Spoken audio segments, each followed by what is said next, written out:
अस्सलाम वालेकुम dear student. आज हम फर्स्ट ईयर केमिस्ट्री के चैप्टर नंबर 1 का सेकंड टॉपिक स्टडी करेंगे, जो कि है एविडेंस ऑफ एटम। एविडेंस का क्या मतलब होता है? सबूत। यहाँ पे हमने ये प्रूव करना है कि आया एटम इस कायनात में प्रेजेंट है, यूनिवर्स में प्रेजेंट है।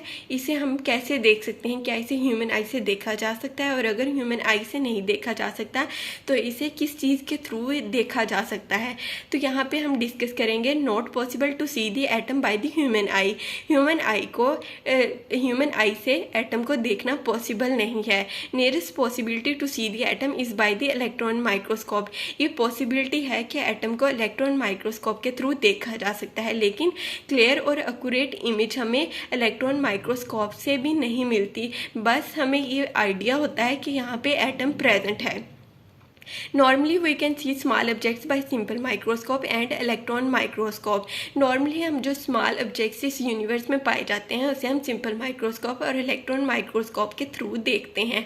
अब हमने देखना है कि क्या एटम को इलेक्ट्रॉन और माइक्रोस्कोप और सिंपल माइक्रोस्कोप के थ्रू देखा जा सकता है। किस माइक्रोस्कोप के थ्रू हम एटम को देख सकते हैं और क्यों देख सकते हैं, और किसके थ्रू हम एटम को नहीं देख सकते और क्यों नहीं देख सकते।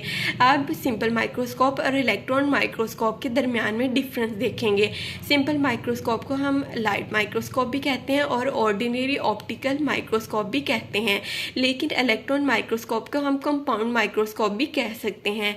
अब इसमें फर्स्ट डिफरेंस देखेंगे कि जो लाइट माइक्रोस्कोप है उसमें विजिबल लाइट यूज़ की जाती है स्मॉल ऑब्जेक्ट्स को देखने के लिए। In light microscope visible light is used to see the objects, and in electron microscope beam of electrons are used to see the small objects। लेकिन इलेक्ट्रॉन माइक्रोस्कोप में beam of electron को use किया जाता है small objects को देखने के लिए।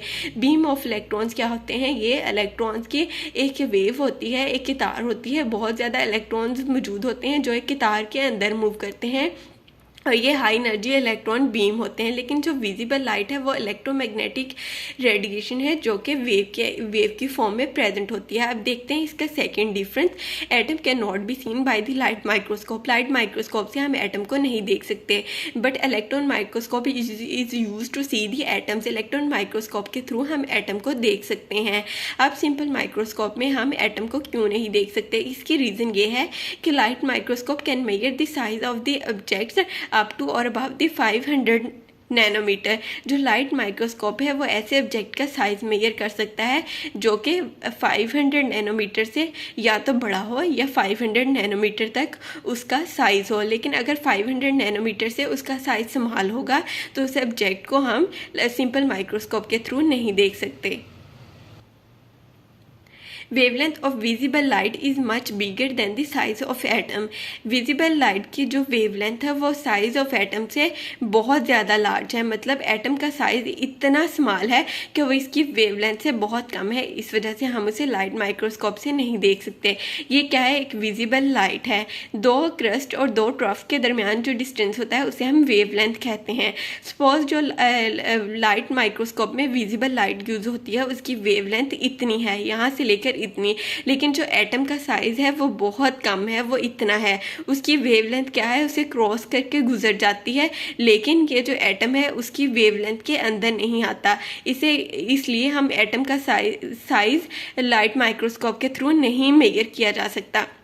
लाइट माइक्रोस्कोप में क्या होता है कि विजिबल लाइट जिस ऑब्जेक्ट को देखना होता है उसके ऊपर डाली जाती है, और वह जो विजिबल लाइट है उस ऑब्जेक्ट को दिखाती है और हम लेंस के थ्रू उसे जूम करके देखते हैं। लेकिन यहाँ पे क्या है? इसका साइज़ ही इतना स्मॉल है कि वो जो वेवलेंथ है वो इसके साइज़ को मेजर नहीं कर सकती। लेकिन जो इलेक्ट्रॉन माइक्रोस्कोप है उसमें जो इलेक्ट्रॉन बीम यूज़ किया जाता है उसमें जो इलेक्ट्रॉन की वेवलेंथ है वो बहुत शॉर्ट है विजिबल लाइट से। The wavelength of the electron is much shorter than the visible light. अब ये क्या है? बीम ऑफ इलेक्ट्रॉन वेव के अंदर गुजर रहे हैं। इसमें जो एटम है वो ये प्रेजेंट है और यहाँ पे प्रेजेंट है। यहाँ पे क्या है कि ये इसकी वेवलेंथ के अंदर आ जाता है। मतलब जो साइज़ ऑफ एटम है वो क्या है? इसकी वेवलेंथ से बिगर है। इसी वजह से इसे इलेक्ट्रॉन इजीली देख सकता है। बीम ऑफ इलेक्ट्रॉन के थ्रू इसे इजीली देखा जा सकता है।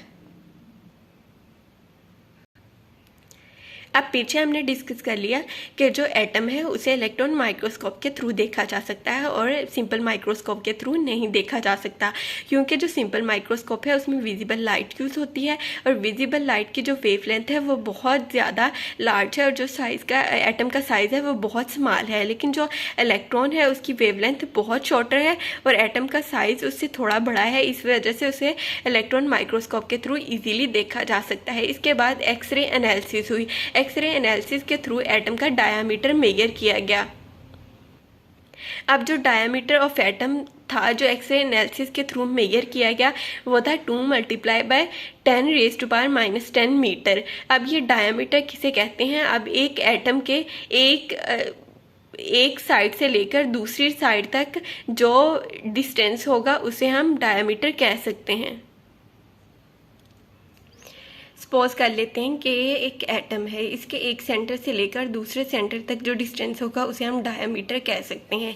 एक्सरे एनालिसिस के थ्रू हमने एटम का डायामीटर मेजर किया था जो कि था 2 × 10⁻10 मीटर इज इक्वल टू, इसे हम क्या करेंगे 10⁻10 को अलग अलग करके लिख लेंगे 10⁻9 × 10⁻1। अब ये जो 10⁻1 है इसे नीचे जाके डिवाइड करेंगे तो ये 10 हो जाएगा। जब इसे डिवाइड करेंगे ये 0.2 बच जाएगा और ये 10⁻9 नैनोमीटर ऐसे ही आ जाएगा, मीटर ऐसे ही आ जाएगा। अब ये जो 10⁻9 है वो इज इक्वल टू होता है नैनो के। अब इस यहाँ पे इसका नैनो पुट कर देंगे तो ये क्या हो जाएगा 0.2 नैनोमीटर।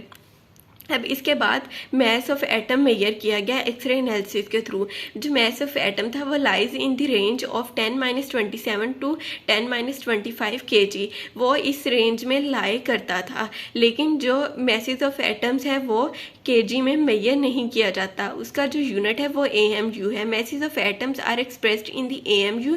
AMU किसे कहते हैं? एटॉमिक, A से एटॉमिक, M से मैस और U से यूनिट, एटॉमिक मैस यूनिट है ये। इसकी जो वैल्यू होती है 1.661 × 10⁻27 kg। आप क्या करेंगे, इस किलो को ख़त्म करना है। इस किलो को ख़त्म करने के लिए यहाँ पे किलो की वैल्यू पुट कर देंगे 10⁻3। अब 3 - 27 + 3 तो ये बच जाएगा -24। अब इस ग्राम को मिलीग्राम में कन्वर्ट करना है। मिली किसके इक्वल होता है 10⁻3 के, तो यहाँ पे इसे 10⁻3 से डिवाइड कर देंगे और जब 10⁻3 ऊपर जाके मल्टीप्लाई हो जाएगा तो वो 10 + 3 हो जाएगा, +3 - 24 तो ये -21 आ जाएगा। आगे इन्होंने एक अमेजिंग बात बताई। इन्होंने कहा कि अगर हम पेपर पे एक डॉट लगाते हैं, ऐसे हम पेपर पे एक डॉट लगाते हैं तो उसमें 2 मिलियन एटम्स प्रेजेंट होंगे। मतलब एटम इतना स्मॉल है कि वो एक डॉट के अंदर 2 मिलियन प्रेजेंट होता है। 2 मिलियन किसे कहते हैं? 20 lakh. A single dot in the paper में कंटेन 2 मिलियन एटम। इसके बाद इन्होंने क्या किया कि इलेक्ट्रॉन माइक्रोस्कोप लिया और उससे ग्रेफाइट की एक इमेज ली।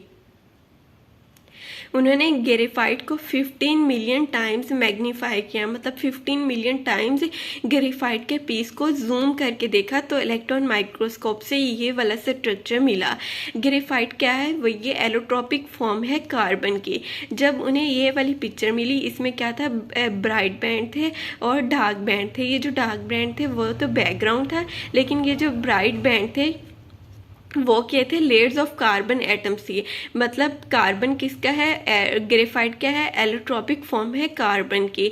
और ग्रेफाइट का स्ट्रक्चर उन्होंने लिया और उसमें क्या था, ये जो ब्राइट बैंड थे इसको उन्होंने कहा कि layers of carbon atoms present है। इसमें जो ग्रेफाइट का स्ट्रक्चर वो ऐसे था, लेयर्स के अंदर प्रेजेंट था। इसे इन्होंने क्या कह दिया कि ये लेयर्स के अंदर कार्बन एटम्स प्रेजेंट हैं।